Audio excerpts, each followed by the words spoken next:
총 30개의 팀, 약 500명의 선수, 한 시즌당 총 1230경기. 시간은 없고 좋아하는 선수들이 은퇴해버린 분들께 새로운 선수를 소개하며 입덕을 제안합니다.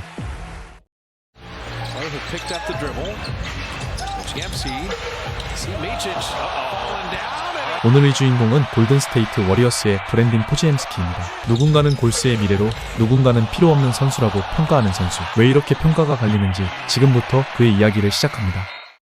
오늘의 영상은 한끼통살과 함께합니다.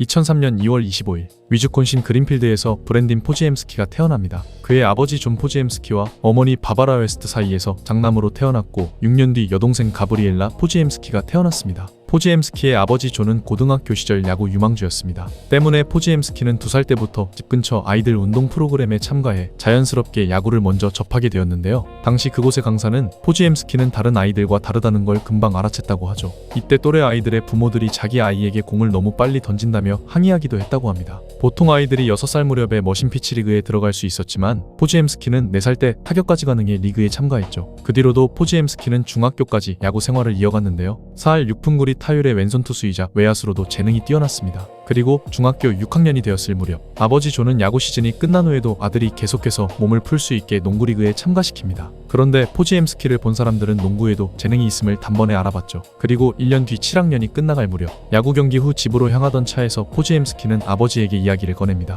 첫째, 야구를 예전만큼 사랑하지 않는다. 둘째, 야구가 지루하다. 셋째, 야구가 너무 쉽다. 포지엠스키는 이어서 농구에 진심으로 임하고 싶다고 말하는데요. 아버지 존은 이 말에 엄청난 충격에 휩싸입니다. 여기에는 특별한 배경이 있는데요. 앞서 말했듯 존은 고등학교까지 뛰어난 야구 유망주였죠. 그런데 그 당시 프리스타일 자전거 묘기가 전국적으로 주목을 받기 시작했습니다. 존은 평소 자전거를 타고 다녔고 묘기를 시작해보니 너무 쉽게 느껴졌죠. 그러다 보니 점차 자전거 쪽에 진심으로 임하기 시작했고 야구팀 코치는 그에게 둘 중 하나를 선택하라고 강요했는데요. 존은 묘기 자전거로 승부를 보기로 하고 대회에 출전했습니다. 그때 야구 코치는 다시는 팀에 못 돌아올 줄 알라고 얘기했죠. 그 결과 존은 자전거 대회에서 14위에 그쳤고 야구팀에 돌아왔을 때는 정말로 문전박대를 당했습니다. 이후 존은 대회 참가비를 벌기 위해 여러 일을 하게 되면서 결국 자전거도 야구도 흐지부지 끝이 나고 말았죠. 이런 경험이 있다 보니 그는 아들이 같은 실수를 하는 게 아닌가 걱정이 되었는데요. 포지엠스키는 그런 아버지에게 농구를 허락해준다면 NBA에 갈 거라고 당차게 얘기했습니다. 결국 아버지 존은 포지엠스키를 드류 덜롭이라는 농구 코치에게 데려가는데 그는 오늘날 타일러 히로의 트레이너이기도 하죠.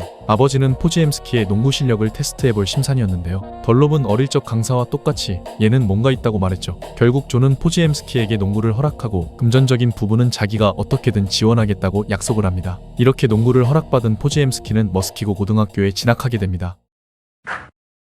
남들보다 농구를 늦게 시작한 포지엠스키가 고등학교에 진학해 바로 활약을 펼치지 못했습니다. 1학년엔 대표팀에서 뛰지 못하고 주로 하위팀에서 활동했는데요. 2학년이 되면서 더 많은 출전 기회를 얻기 위해 세인트 존스 노스웨스턴 아카데미로 전학을 가게 됩니다. 그리고 전학을 오자마자 첫 시즌에 평균 22.5득점, 9.3리바운드를 기록하며 올스테이트 퍼스트팀에 선정되는데요. 출전 기회가 주어진 포지엠스키는 더욱 빠르게 성장했습니다. 3학년엔 평균 27.6득점, 9.2리바운드로 또 한 번 퍼스트팀에 선정되고 4학년엔 무려 평균 35.1득점, 10리바, 5.65시를 기록하며 위주콘신 미스터 바스켓볼을 차지하고 게토레이 위주콘신 올해의 선수도 수상하죠. 1학년을 거의 뛰지 못했음에도 4성급 유망주가 된 포지엠스키. 그리고 대단한 건 농구 외에 야구도 계속해서 좋은 평가를 받았다는 점입니다. 농구 시즌이 끝나면 바로 야구 시즌을 치르곤 했는데요. 대학에서도 야구를 이어갈 수 있을 정도의 실력이었다고 하죠. 포지엠스키는 후에 인터뷰에서 말하길 야구를 함으로써 공의 궤적을 읽는 능력과 반사신경에 많은 도움이 된 것 같다고 했습니다. 여튼 고등학교에서 엄청난 농구 재능을 꽃피운 포지엠스키는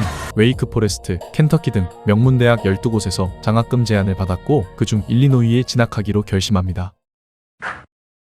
수많은 대학들의 제안 중 일리노이를 선택한 포지엠스키. 그 이유는 빅텐 컨퍼런스 무대에서 뛰고 싶었기 때문이었는데요. 그의 계획은 생각대로 흘러가지 않았습니다. 당시 일리노이에는 베테랑 가드들이 많았는데요. 이 때문에 포지엠스키는 첫 시즌 동안 고작 16경기에 출전해 평균 4분을 소화하며 평균 1.4득점, 총 22득점에 그치고 말았죠. 코트에서 뛰며 성장하는 스타일인 포지엠스키는 이때 경기에 나가지 못하는 것이 가장 힘들었다고 합니다. 그리곤 바로 이적을 결심합니다. 이때 아버지 존이 큰 역할을 하는데요. 포지엠스키가 출전한 경기 영상들을 편집해 여러 대학의 코치들에게 메일로 보내며 아들을 직접 홍보하고 나선 것이었죠. 당시 영상에는 득점뿐 아니라 슈팅 메커니즘과 패스, 리바운드, BQ 등 스카우터들의 기준으로 자세히 다뤄져 있었다고 합니다. 이 노력이 산타클라라의 허브 샌덱 감독에게 닿았고 포지엠스키는 산타클라라 대학으로 이적하게 됩니다. 당시 산타클라라의 로스터에 딱 맞은 포지엠스키는 데뷔 전부터 주전 슈팅가드로 출전하게 되는데요. 이 경기에서 포지엠스키는 마치 한을 풀 듯 30득점, 9리바, 5스틸을 기록하며 승리의 주역이 됩니다. 그리고 그 다음 경기에선 34득점, 11리바, 3어시로 또 승리의 주역이 됩니다. 이 시즌에 포지엠스키는 평균 19.9득점, 8.8리바, 43.8%의 3점슛 성공률을 기록하며 컨퍼런스 퍼스트 팀에 선정되는데요. 더불어 컨퍼런스 신인상과 컨퍼런스 올해의 선수에 선정되기도 했죠. 이처럼 1학년 때 못 뛴 한을 다 푼 포지엠스키는 2학년을 마치고 NBA 드래프트에 참가할 것을 선언합니다.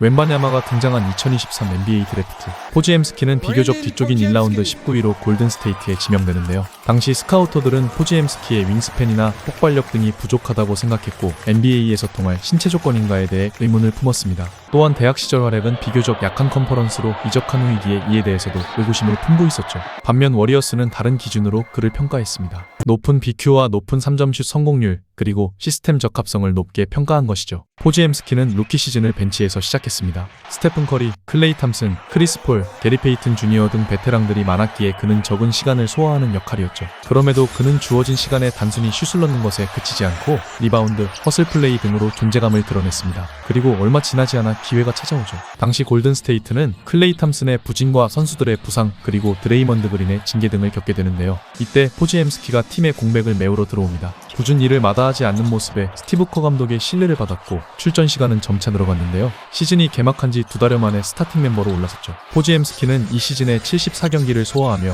평균 9.2득점, 5.8리바, 3.7어시, 3점 슛 성공률 38.5%를 기록하며 올루키 퍼스트 팀에 선정됩니다. 스탯 자체는 그다지 높지 않았지만 수많은 공격자 파워를 유도해냈고 커리와의 궁합이 아주 뛰어났죠. 하지만 우승 이후 슬슬 노쇠화되어가는 멤버들로 인해 골든스테이트는 46승 36패, 서부 10위를 기록합니다. 그리고 플레이인에서 세크라멘토에게 패배하며 시즌을 마감하게 되죠. 하지만 쿠민가의 성장과 포지엠스키의 발견은 골든스테이트의 미래에 대한 희망과 같았습니다. 포지엠스키는 시즌을 마치는 인터뷰에서 개인 기량을 향상시켜 커리와 그린의 부담을 덜어주고 싶다고 말하기도 했죠. 그리고 다음 시즌 골든스테이트는 클레이 탐슨과 작별하며 시즌을 시작합니다. 워리어스의 미래로 각광받던 포지엠스키는 기대와 달리 시즌 초반 난조를 보이기 시작합니다. 벤치와 선발을 오가던 포지엠스키는 12월 말 부상을 당하기 전까지 3점슛 성공률이 30%가 채 되지 않았죠. 그래도 부상에서 복귀한 뒤엔 차츰 폼을 회복해갔는데요. 이 시기에 지미 버틀러가 워리어스에 합류하게 됩니다. 이 시기부터 포지엠스키는 커리 옆에 차세대가 되었던 전과 달리 승리를 위한 롤플레이어 역할에 더 가까워집니다. 시즌 후반 계속해서 스타팅 멤버를 차지한 그는 마지막 14경기 동안 평균 17.2득점, 5.9리바, 3.5어시의 3점 슛 성공률 49%를 기록하죠. 워리어스는 48승 34패 서부 7위로 작년보다 근소하게 나아진 성적을 거두는데요. 멤피스와의 플레이인 토너먼트 경기에서 승리하며 포지엠스키는 처음으로 플레이오프에 진출하게 됩니다. 1라운드 상대는 2위 휴스턴. 휴스턴은 젊은 선수들 위주의 강한 에너지를 자랑하고 있었는데요. 경기 초반에는 강한 압박에 다소 고전했지만 주눅들지 않고 자신의 역할에 최선을 다했습니다. 1차전에서 팀 내 최다 리바운드인 8개를 거두며 14득점으로 승리의 보탬이 되었죠. 이 시리즈는 7차전 끝에 7위 골든스테이트가 2위 휴스턴을 잡아내는 이변을 만들어냅니다. 포지엠스키는 여기서 평균 11득점, 4.1리바, 3어시를 기록하는데요. 커리의 보조 역할과 리바운드, 허슬 플레이에서 좋은 모습을 보였지만 슈팅 기복과 공격 창출 능력에서 다소 아쉬움을 남겼습니다. 그리고 다음 2라운드 상대는 6위의 미네소타. 이 시리즈에서 포지엠스키는 많은 단점이 드러나게 됩니다. 1차전에서 커리가 햄스트링 부상을 당하며 이탈하게 되는데요. 커리가 없어지자 선수들은 공격 부담이 크게 증가하게 됩니다. 포지엠스키는 1차전에서 14.3%, 2차전 44.4%, 3차전 10%, 4차전 21.4%의 야투 성공률을 기록하죠. 비록 5차전에선 28득점에 57.9%의 야투 성공률을 기록했지만 경기를 패배하며 결국 워리어스는 탈락하게 됩니다.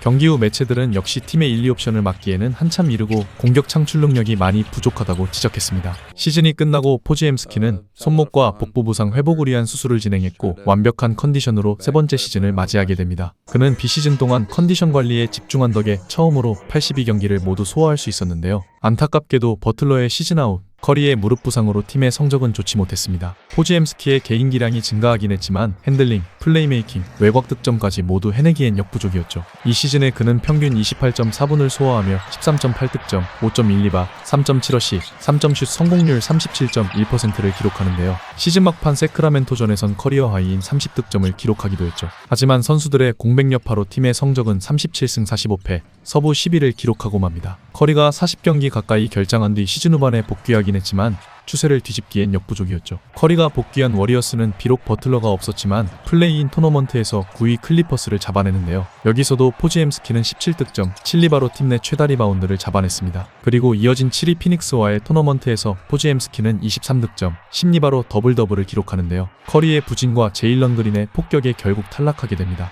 포지엠스키는 평소 자신이 워리어스의 미래이며 올스타를 목표로 한다는 등 자신감 넘치는 인터뷰를 해왔는데요. 이 시즌을 마치며 가진 인터뷰에선 정신적으로 성숙해지는 계기가 되었다며 겸손한 모습을 보이기도 했습니다. 또한 오프시즌 동안 3점슛과 리머텍 위주로 훈련해 내년엔 플레이인 토너먼트를 거치지 않고 플레이오프에 직행하겠다고 말하기도 했죠. 더불어 그는 팀과 계약 연장을 통해 워리어스에 장기적으로 남고 싶다는 의사를 표현하기도 했는데요. 아직까지 공식적인 계약이 발표되진 않았습니다. 과연 그가 계속해서 워리어스의 미래 코어로 자리 잡을 수 있을지 지켜봐야겠습니다.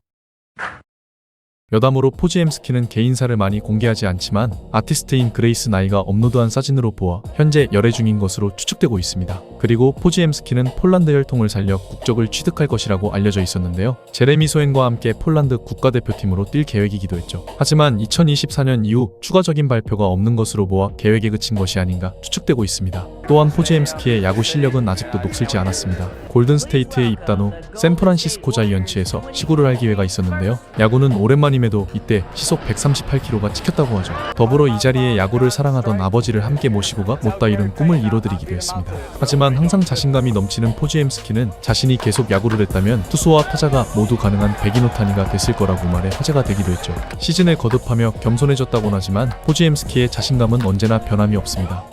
아버지의 뜻대로 야구로 운동을 시작한 소녀는 야구가 너무 쉬워 농구와 사랑에 빠지게 됩니다. 어릴 적 자신이 뱉은 말대로 NBA까지 입성한 그는 이제 루키 계약의 마지막 시즌을 맞이하게 되는데요. 과연 그는 이번 시즌 어떤 모습을 보여줄지 더욱 궁금해집니다. 다음 시간엔 또 다른 선수를 소개해드리겠습니다. 재밌게 보셨다면 구독, 좋아요 부탁드립니다. 감사합니다.